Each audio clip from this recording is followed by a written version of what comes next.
تقرأ القرآن الكريم ووصلت لسورة القلم ووقفت عند الآية اللي بتقول: بسم الله الرحمن الرحيم، إنا بلوناهم كما بلونا أصحاب الجنة. فهنا لازم تقف وتفكر وتسمع كويس قوي، لأن ورا الآية دي قصة عظيمة حصلت. نقدر نقول قصة ب1000 قصة، قصة بتحمل الكثير من المعاني والعبر لمن أراد أن يعتبر.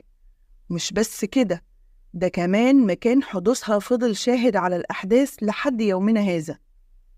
قصة مكان اتحول من جنة مليانة بخيرات الله لأرض جرداء محترقة قاحلة لا زرع فيها ولا ماء.